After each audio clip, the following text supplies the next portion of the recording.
with Katie and Lindsay. Happy Friday. Yes. Oh, is it Friday? Mhm. Oh, thank God. Hi, my name is Katie Hutchinson, and I'm a licensed marriage and family therapist, and I'm also a certified mediator. And happy Friday! Yay. I'm Lindsay Kearns, the mama behind MalibuMamaLoves.com, and I'm also a certified conscious trauma informed life coach. Let's chat about the ultimate relationship violation, a notorious relationship killer. Mm-hmm. We've both been in that situation. I've been in a lot of times. The terrifying act of cheating. Mhm. This topic is frequently discussed when gossiping, yet very difficult to study and understand because the goal is usually to avoid getting caught. So if you're in that mentality, who wants to open up and talk about it? Yeah, depends on if you want to get caught or not. Have you been cheated on? Because I have. I've been cheated on 5 times. And my ex-husband, he did everything for me, and grocery shopping, doing the garden, doing the cooking, taking care of the kids. And his emotion, and I played a lot of tennis, so I'm going to take responsibility for that. But as a result, he did not feel that emotional love that he needed from me, but he didn't voice it to me. And that's a problem. So, though most cheating involves some form of sexual contact or emotional cheating, it is rarely just about the sex itself. Mm-hmm. However, cheating is a leading cause for marital divorce, premarital breakups. It triggers domestic violence, or it can, and it's a strong predictor of poor mental health, including depression, anxiety, sexual addiction, which is really just OCD, it falls under that. Borderline personality disorder, borderline people, histrionic, and borderline personality disorder.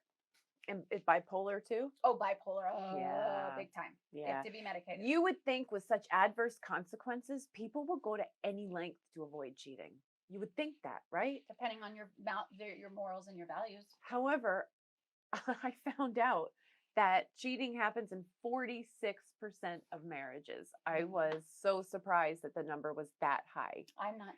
And doesn't it make you feel better though, right?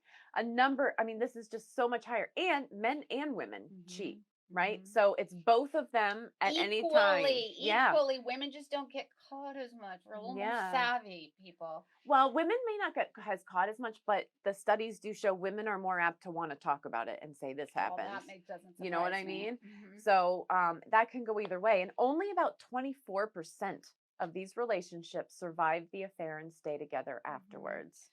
You know, as a matter of fact, I've said this before. Sometimes when people do cheat, the relationship gets a lot stronger because you're healing all those underlying problems. So if these bad things come out of a few moments or weeks or months of secret pleasure or years, the question becomes why? Why risk it? What are the motivations, these underlying motivations that are leading to cheating? Well, interestingly, a study was done in 2017 by the research of, what is it called? The Journal of Sex Research, which is a fascinating read because they have all kinds of interesting stuff in there on why people cheat. They did like a 6-month-long survey online. It could be anonymous or it could be names. You could put your name in and your age, but everyone had to record their age. But it was interesting also that the majority of people did put their names.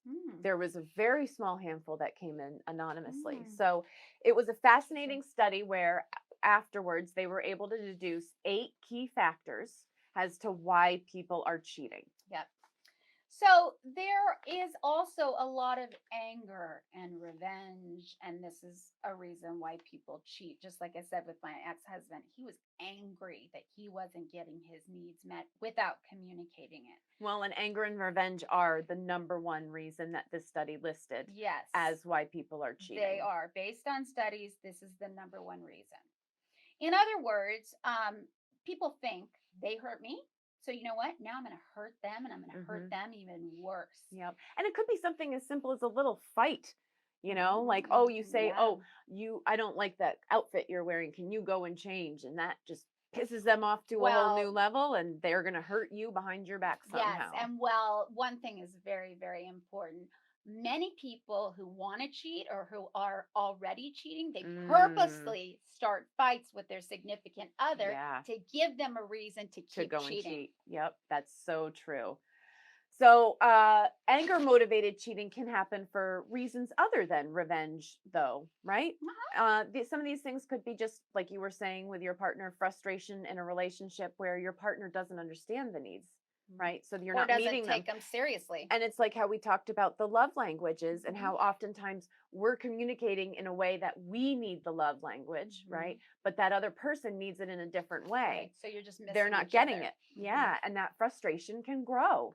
There's anger at a partner who's not around very much. So, hey, you're not going to spend time with me. I'll go find somebody else to spend time with. Yep. Anger when a partner doesn't have much to give physically, emotionally, financially, any of those avenues. And there's always the anger and frustration after an argument, like we were saying before, and they just want to go and hurt you. But regardless of the underlying cause, anger can act as a powerful motivator to becoming intimate with somebody else. Sometimes people cheat because they've fallen out of love, although I don't really believe in love. In love is the honeymoon stage. It's that exciting, fun, filled with dopamine and endorphins that's happening. And it's exciting, right? But that's not real love. Real love occurs when you're really authentic and you're really yourself. I think real love occurs, A, between parent and child, but B, oh, of course, I feel like it's that 60 or 70-year-old couple that have been together forever. They've gone through their work, they've gone through their families, whatever their life path was. Good and bad. And they're at this point now and they just dote on each other. Oh, well, that's, you see a lot of those stories. Well, how many? Not stories? As many as we'd like to see, but I love it when they're holding hands. They're so it's cute. So adorable. I know. So yes, so in those beginning stages, people think, oh, I'm madly in love with this person. I'm not madly in love with the person that I'm married to or I'm in a relationship with. Blah. Yeah. But it's really that they really love that other person, a deep, deep love. Whereas this is not a deep love. This is infatuation. Right. And it's true that when you're in a relationship, the intensity of these feelings usually does fade over time. Sure, stable, lasting love does exist, but those first date butterflies will only take you so far, however, they are exciting. Once the glitter fades, you might realize that the love just isn't there. Or maybe you realize you're in love with someone else. This can make it harder to leave a relationship that still provides a sense of family, kids. I mean, it's so hard. Friendship that you have with your partner, stability and safety. But staying in a relationship without romantic love may lead to a desire to experience love again and motivate infidelity, which is a bummer. Yeah. Another common reason to cheat are situational factors and opportunities presenting themselves. I don't think this is as much, but it does happen a lot to people that simply having an opportunity to cheat can make the infidelity more likely. And this doesn't mean everybody who has the opportunity to cheat will do so, but it means, when other factors are involved, like the frustration, the not getting what you need emotionally, Annoyance. Different sex levels, and losing your self-esteem. These can add to the motivation to cheat. So when the situation presents itself, right? Yep. It can happen. Yeah. So my dad was a traveling salesman, and about 2 years ago, he decided to tell me after a couple glasses of wine. My parents are divorced, but he decided to tell me, "Oh, I cheated on your mom." And I said, "Oh, Dad, I know. Mom told me that you came back one night with the shirt on that had a kiss on it with lipstick." How cliche. And I figured, oh, that's all he did, because my dad is very moral and etc. But he'd had a couple drinks, and I said, "You just did that, right, Dad?" And he goes, "Oh no, I slept with a number of people." And I was like, "Thank you. I really don't want to hear this." In addition, my grandfather had a cheating issue, and he had 4 different locations when he was this big wig at this advertising agency to be able to bring these women home. He had 3 different residences and a boat and a yacht. And my poor grandma went to the boat one time and found a pair of women's used underwear. Lovely. Consider this scenario. You're frustrated with the recent distance in your marriage or relationship. You're dealing with feelings of low self-esteem around your appearance. And then you've just had this nasty fight with your partner. Okay. That next morning, you go to work, have a mediocre day, and in the afternoon you bump into one of your coworkers that you've been becoming more and more friendly with over time. They catch you alone and they say, "Hey, Katie, you're hot. I'm really attracted to you. Let's get together sometime."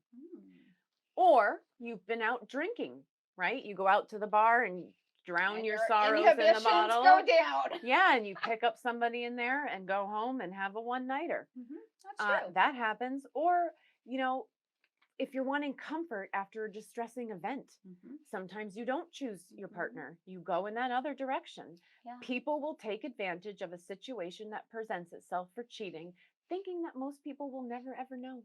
Or you develop that friendship, and then that friendship turns into more and more. And you already know usually that you have a sexual attraction. Usually, not always. Commitment issues may cause a person to cheat in some cases. Plus, commitment doesn't mean the same thing to everyone. Right. Like we've talked about situationships in the past. It's possible for two people in a relationship to have very different ideas about the relationship status, such as whether it's casual, exclusive, and so on. And that's why communication is key. It's also it's possible to really like someone and still fear making a commitment to them, because that's frightening. Because then you can't meet anybody else that could be better.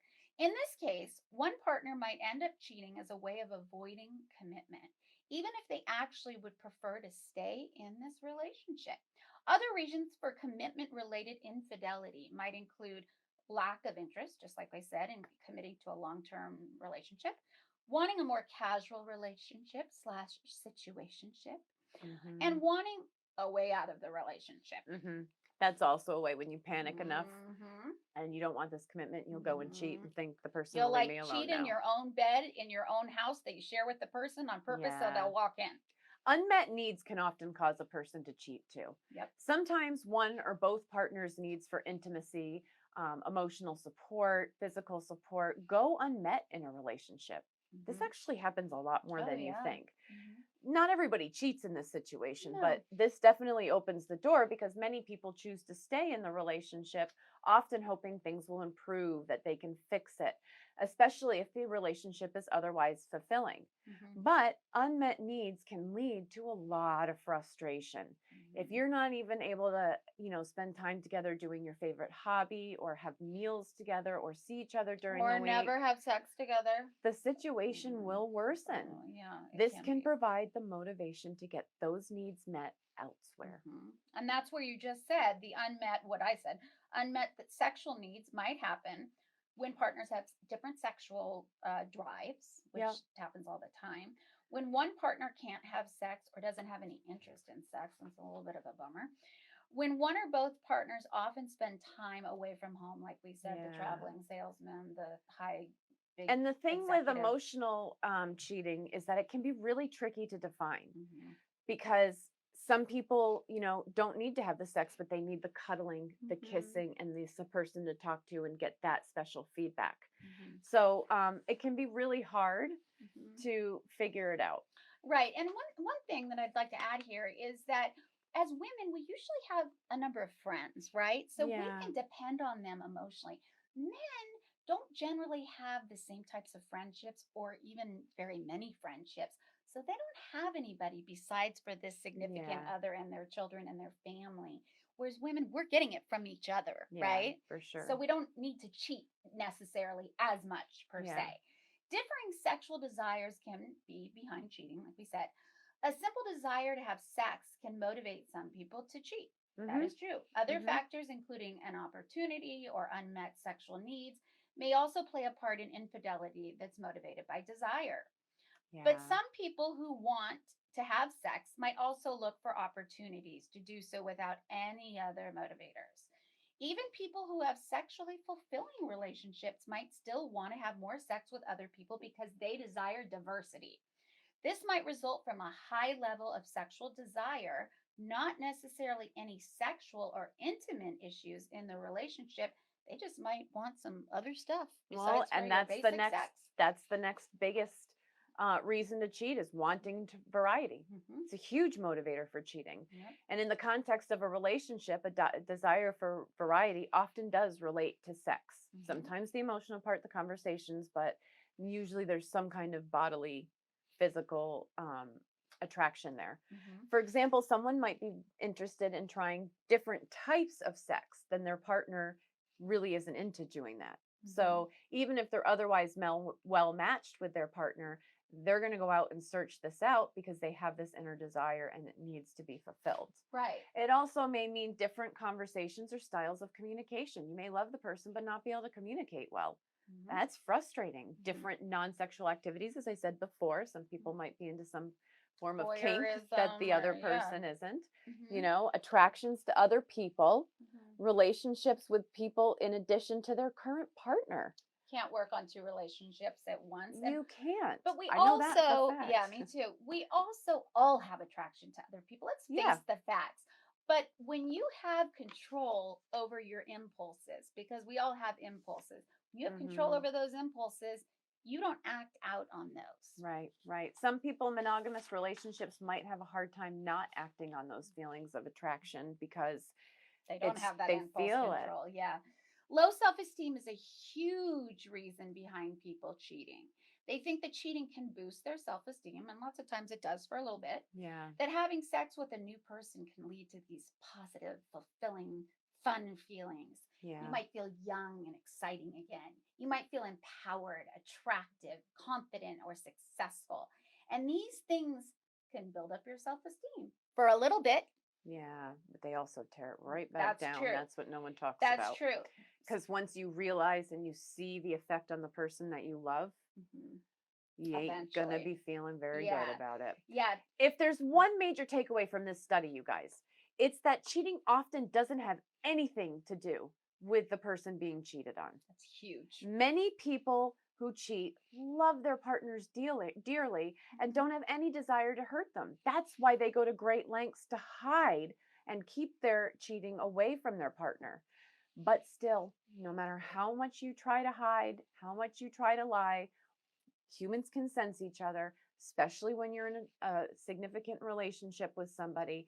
They can sense it, and this will cause major damage to your relationship as the paranoia, the confusion, the frustration all set in for the person being cheated on, wondering where the heck their partner is all the time. Yeah, or just wondering why their partner's acting differently. That's huge. I know I still wanted to work things. Fire alarm! Okay, I know that I still wanted to work things out after I found out that my ex had cheated on me. And a lot of people do.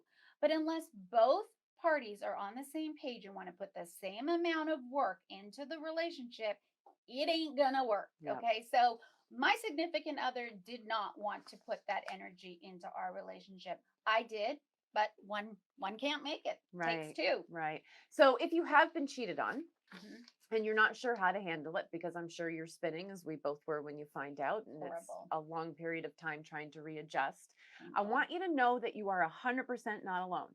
Over 46% of marriages go through this. That is a lot of people. Right? And you are 100% entitled to feel exactly whatever you're feeling. So please, the best piece of advice I can give you, I'm begging you, give yourself that space to heal and to accept the situation and to adjust what has happened. Yep. Here's a couple of good tips you can use to, get started on that process. Yeah. And it's first, you really want to go into, we're going to go over these pretty quickly. Okay, we're running short on time. Talk to your partner about what happened. I would really consider having a counselor to help you with this situation. You want to ask yourself first, do you really want to continue in this relationship? And next, once you've done that soul searching, you want to ask, does my partner want to continue in this relationship? Because sometimes people do, and sometimes they don't. Right. And this is where it's really important for people to write, both men and women, the pros and cons of the relationship. And for women, it's really important to get out of this and go to this. Get out of your heart and go to logic. Go to logic. Absolutely. Because that's what men generally do. Is go logically. They go logically, they get away from the heart, and it's actually helpful. You want to ask yourself if you can trust your partner again. Ask if you still want to be in the relationship. talk to a counselor about it. Yep. So, and here's the thing. If the perpetrator, the cheater, has cheated and they want to work on this relationship, they have lost their privacy. Sorry, passwords are out the window. The victim gets to check their phones, et cetera, because they're scared. I mean, the victim is scared. So that's if you've been cheated or if you're doing the cheating. That's right. We said talk to a counselor. So it's important to consider your motivations honestly and carefully alone or with a trusted friend or family member.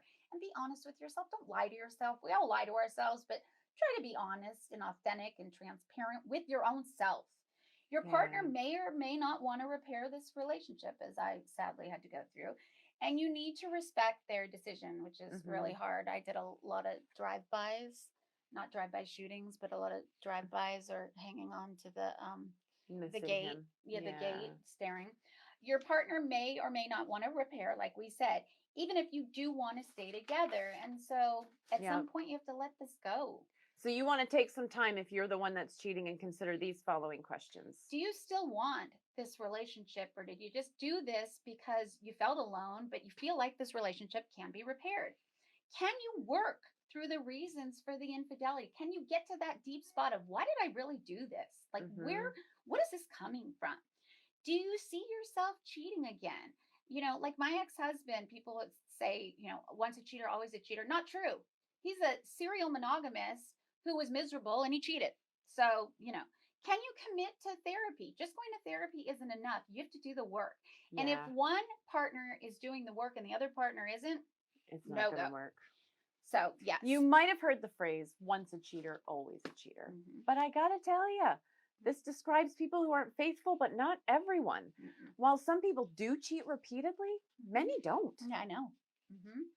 So working through an infidelity can really strengthen a relationship. I've seen this myself with friends.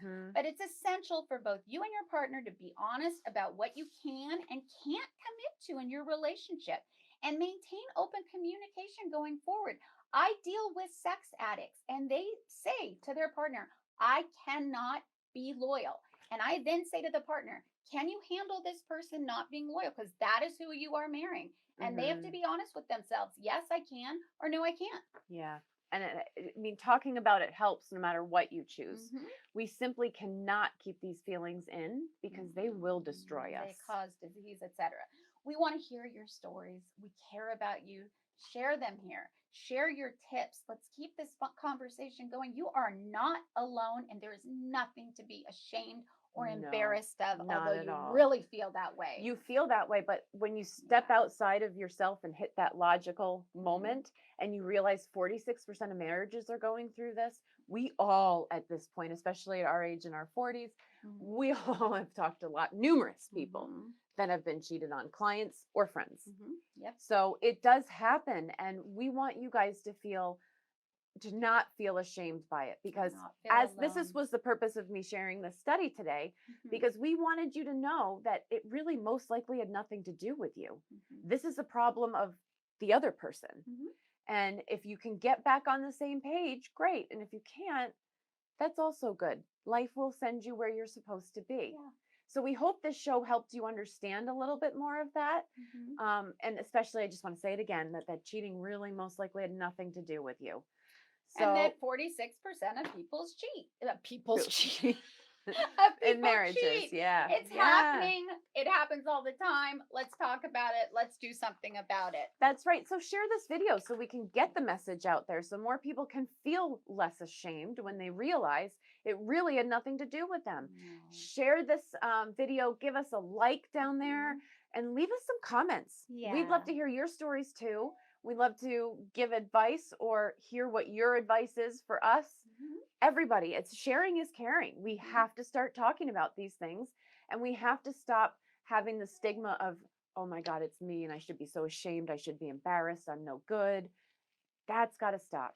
And people, they talk about a divorce, a breakup, a cheating, whatever, for a few days, and then they don't care. They're on with their own lives. You know what I mean?